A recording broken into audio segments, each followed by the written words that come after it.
Mano, se você acabou de assistir o volume 1 da última temporada de Stranger Things, você provavelmente ficou com a mesma sensação que eu. O que acabou de acontecer? A série não só surpreendeu, ela fechou várias pontas que estavam abertas desde a primeira temporada. E hoje eu vou te explicar tudo: o plano real do Vecna, o despertar do Will, a simbologia escondida em cada cena, os paralelos com as temporadas antigas e o que esse final significa para o fim da série. Então, se você gosta de destrinchar narrativas, entender simbolismos e ver a história por trás das histórias, fica comigo até o final. O episódio já começa entregando a verdade que muitos ignoraram. O Vecna escolheu o Will desde o primeiro minuto da série. Nos primeiros 5 minutos do episódio, a narrativa revela que a conexão entre os dois não foi acidental, não foi azar e não foi coincidência.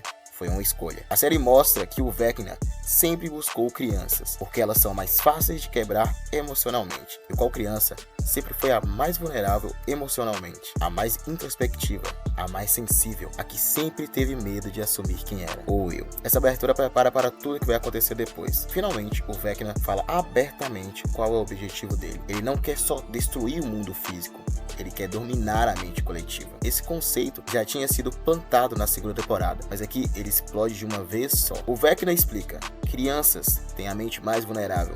A mente delas é mais fácil de manipular. Elas carregam medo, dúvida, insegurança. Tudo isso alimenta ele. E aí vem o plot pesado. O Vecna diz que vai matar todos os amigos da Eleven. E como os Demogorgon avançam, parece mesmo que ele vai conseguir. A cena dos Demogorgon atacando o grupo inteiro é construída exatamente igual ao ataque do mundo invertido da quarta temporada. Rápida, brutal e desesperadora. Mas aqui tem uma diferença. É sobre conflito mental. A série te mostra isso de propósito, porque o que importa na temporada final não é só força física, e sim força psíquica. E enquanto todo mundo luta, um personagem começa a sentir algo que ele nunca sentiu naquela intensidade: o Will. Essa é a parte mais top, a parte mais simbólica e mais bem escrita de toda a temporada. Quando o Will lembra da conversa que ele teve com a Robbie, aquela cena aparentemente simples, a série te mostra que aquilo foi uma chave. A Robbie diz que sempre teve medo, que sempre se sentiu diferente, que sempre escondeu quem era, que só se libertou quando viu quem ela era quando criança, e que naquele momento ela percebeu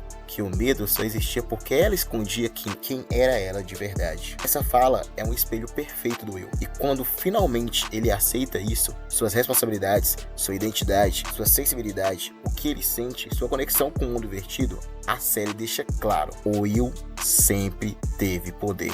Mas ele nunca conseguiu usar, porque ele tinha medo de quem ele era. Quando ele aceita emocionalmente, psicologicamente e espiritualmente, o poder dele explode pela primeira vez. E aí acontece a cena que ninguém esperava. Ele mata o Demogorgon exatamente do mesmo jeito que o Harry, o Vecna, mata suas vítimas. O corpo levanta, os ossos estralam, os olhos viram.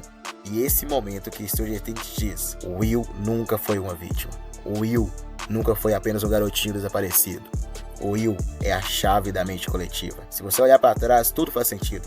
Na primeira temporada, ele era o escolhido. Na segunda, ele virou o hospedeiro. Na terceira, ele sente o Vecna antes de todo mundo. Na quarta, ele ouve o chamado antes de qualquer personagem.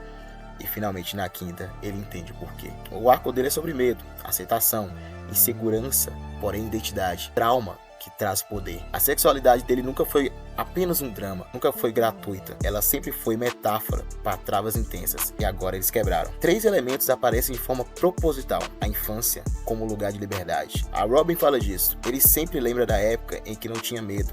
Isso ativa o poder. Paralelo com o Vecna, o Will e Vecna compartilham a mente coletiva, a sensibilidade, o poder de manipular o espaço mental. Só que um escolhe destruir por medo e o outro aprende a salvar aceitando quem é. E por fim, a mente coletiva como campo de batalha final. A série diz pra gente: o último confronto não vai ser físico, vai ser mental. No fim do episódio, o Will não é mais uma vítima, nem um coadjuvante, nem escolhido.